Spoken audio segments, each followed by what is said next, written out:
तो जय हिंद आप सभी को, जय श्री राधे राधे। तो जैसा कि मालूम है कि हम लोग का भारतीय संविधान का क्लास चल रहा है, ठीक है। तो आज हम लोग का प्रॉपर हम लोग भारतीय संविधान पर हम लोग आज बात करेंगे, ठीक है। आज हम लोग भारतीय संविधान का प्रस्तावना पढ़ने वाले हैं। इससे पहले हम आपको भारत के जितने भी ब्रिटिश कानून थे उस सब आपको हम बता दिए। 1947 सब आपको पढ़ा दिया। अगर अभी तक आप नहीं देखे हैं तो आप जाकर पिछले वाले क्लास को आप अटेंड कर सकते हैं, ठीक है। तो आपको बता देना चाहता हूँ कि आप किसी भी कंपटीशन की तैयारी कर रहे हैं तो हमारे डीजीएस एजुकेशन द्वारा जुड़ के आप GK, GS, world map, Indian map की सब क्लासें आप फ्री करके आपको क्लास ले सकते हैं। चलिए तो हम लोग बिना देर के हम लोग क्लास को स्टार्ट करते हैं बाबू। तो देखो जैसे कि हम लोग आज क्या पढ़ने वाले, भारत के संविधान की उद्देशिका या प्रस्तावना, ठीक है। प्रस्तावना का आप उद्देशिका भी कह सकते हैं या प्रस्तावना भी कह सकते हैं, ठीक है।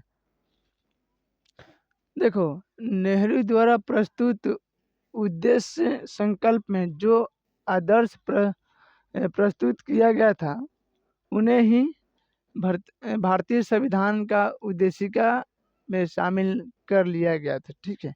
जो नेहरू जी, जवाहरलाल नेहरू ने जो अपने एक बिल में जो प्रस्तुत किए थे जो उद्देश्य, ठीक है, माने किस तरह एक आदमी की कल्पना होता है ना, आप समझ पा रहे हैं। सब लोग अपना अपना अथी किए थे, अपना कल्पना के भारत का भविष्य कैसा हो, तो उस तरह में सब लोग अपना अपना अथी दिए थे। बाकी उसमें नेहरू जी जो दिए थे वो सबसे बेस्ट था। क्या था? सबसे बेस्ट था। तो उनके ही आदर्शों और उद्देशिकाओं को क्या क्या भारत के संविधान उद्देशिका में शामिल कर लिया गया। संविधान के 42वें संशोधन 1976 ईस्वी द्वारा यथा संशोधित या उद्देशिका निम्न प्रकार के हैं, ठीक है। 1942 में जो संशोधन हुआ था, ये वाले 42वें संशोधन 1976 में, उसमें प्रस्तावना को प्रस्तुत किया गया और उसमें कहा है कि हम भारत के लोग, ठीक है, हम भारत को धर्मनिरपेक्ष लोकतांत्रिक गणराज्य बनाने के लिए, अखंडता को सुनिश्चित करने के लिए सब प्रस्तावना में बोला गया था, ठीक है। जैसे कि आपको हम बता देना चाहते हैं कि हम भारत के लोग भारत को एक संपूर्ण राष्ट्र, संपूर्ण प्रभुत्व संपन्न समाजवादी पथ निरपेक्ष लोकतंत्र गणराज्य बनाने के लिए तथा उनके समस्त नागरिकों को सामाजिक, आर्थिक एवं राजनीतिक न्याय, विचार, अभिव्यक्ति, विश्वास, धर्म और उपासना का स्वतंत्रता, प्रतिष्ठा और अवसर की समानता प्राप्त करने के लिए तथा उन सब को व्यक्ति की गरिमा और राष्ट्र की एकता, अखंडता सुनिश्चित करने के लिए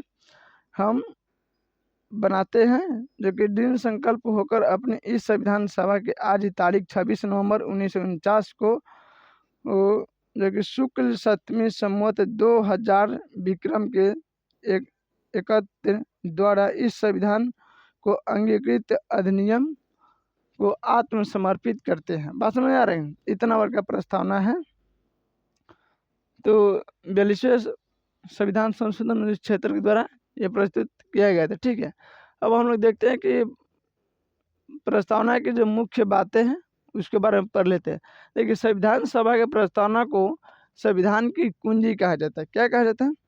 जो संविधान सभा के जो संविधान की जो प्रस्तावना है उसे भारतीय संविधान क्या कहा जाता है? कुंजी कहा जाता है, यानी चाबी। बात समझ, चाबी कहा जाता है। कि देखिए, प्रस्तावना संविधान का जो कि आरंभिक अंग होते हुए भी कानूनी तौर पर उसका भाग नहीं माना जाता। प्रस्तावना को देखिएगा कि इसका भाग रहते हुए भी अभिन्न अंग रहते हैं, इसका मुख्य काम है अति करना, फिर भी कानूनी तौर पर क्या कर जाता है? संविधान का भाग प्रस्तावना को नहीं माना जाता है। बात समझ आ रहा है नहीं आ रहा? प्रस्तावना के अनुसार संविधान के अधीन जो कि समस्त शक्तियों का केंद्र बिंदु अथवा स्रोत भारत के लोग ही है। मैंने सभी कहना यह चाहता है कि जो भारत के जो संविधान है, ठीक है, प्रस्तावना उसके अनुसार संविधान के जो कि अधीन जो समस्त कानून जो कुछ है शक्तियाँ, जिसका केंद्र बिंदु किसे माना गया? भारत के लोग के ही माना गया है, यानी हम देशवासियों को। सही बात है, अगर किसी भी विधि को विधान को अगर आप मानिएगा तब तो संविधान है, मालूम है। जैसे मानिए कि आप संविधान के कानून के मान रहे हैं तब तो संविधान है ना आपके लिए। और जो बहुत लोग है कि संविधान को नहीं मानते हैं, जैसे बड़े बड़े आप देखिएगा क्रिमिनल हो गया, डाकू चोर, ये सब हो गया कि नहीं, संविधान को मानता नहीं है, पुलिस से खिलवाड़ करता है, कानून से खिलवाड़ करता है, तो लास्ट में उससे क्या होता है, जानबे करते हैं इनकाउंटर, होता है कि नहीं। तो बहुत लोग ये कहा गया है कि भारत में जितने भी शक्तियाँ हैं उसका केंद्र बिंदु अथवा स्रोत कौन है, भारत के लोग ही हैं। अगर इसको मान रहे हैं तो संविधान है, नहीं मान रहे तो नहीं, संविधान नहीं। बाबा साहेब भीमराव अम्बेडकर भी उस समय जब बैठक हुआ था आखिरी, तो उसमें बताया गया था कि आप कितना बेहतरीन से आप संविधान को सजो के बना लीजिए, कि हाँ डिपेंड करेगा उस समय पर, जो उस समय के लोग इसको किस तरह यूज करता है, किस तरह मानता है, ठीक है।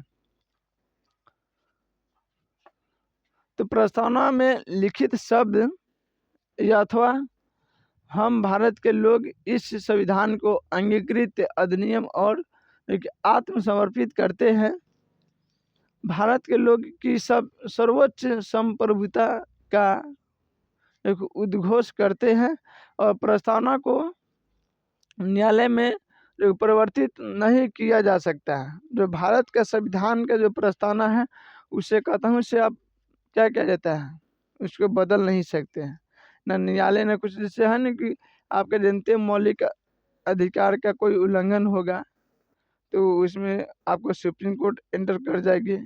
क्या अगर संविधान के प्रस्तावना में अगर कोई ऐसा बात लिखा है जो आपको मौलिक अधिकार में आपको रोकता है वो काम करें, आप कहते हैं कि मूल अधिकार है, तो इसमें कानून कुछ बदलाव नहीं कर सकता है। बात समझ आ रहा है कि नहीं आ रहा है, आपको प्रस्तावना को क्या करना, अति करना ही होगा।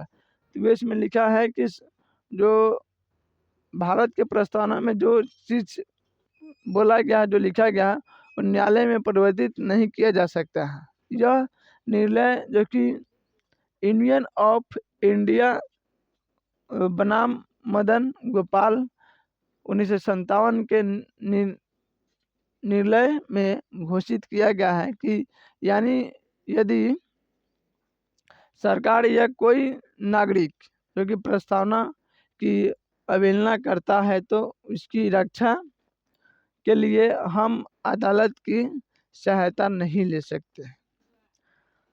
अगर भारत के कोई भी व्यक्ति अगर कितना ही पावरफुल हो जाइए, कितना भी बड़ा व्यक्ति है, अगर भारत के प्रस्तावना को अगर आप अवहेलना की है तो जो संविधान सभा मतलब जो सदन है आपको किसी भी प्रकार के कानून दंड दे सकता है, समझ। और उसके लिए उनको कानून से सहमति या अनुमति लेने की जरूरत नहीं है। बात समझ में आ रहा है। तो वही इसमें बताया गया है कि यदि कोई व्यक्ति संविधान कोई नागरिक प्रस्तावना की अवहेलना करेगा तो उसकी रक्षा के लिए हम अदालत की सहायता नहीं ले सकते हैं।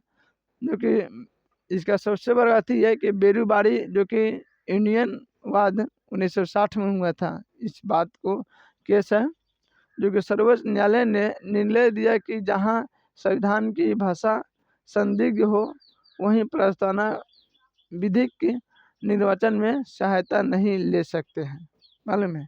जहाँ संविधान सभा की जो भाषा संदिग्ध में अति हो वहाँ आप किसी भी प्रकार के सहायता आप नहीं ले सकते हैं। या मैंने हाथ खड़ा कर दिए सर्वोच्च न्यायालय। तो आज हम लोग भारत के सर्वोच्च नागरिकता और समानता को हम लोग देख लिए। तो चलिए हम लोग फिर मिलते हैं अगले नेक्स्ट क्लास में, और आपको बता देते हैं क्या वो तो हाल ये है कि आपको धीरे धीरे आपको पूरा क्लास प्रोवाइड करवा दिया जाएगा, ठीक है। तो कल से हम लोग आर्टिकल में इंटरव्यू करेंगे और कुछ और इसमें के चैप्टर बाकी जो आपको बता देंगे कल, ठीक है। तो जय हिंद, आपसे जय श्री राधे राधे। फिर हम लोग मिलते हैं अगले नेक्स्ट क्लास में।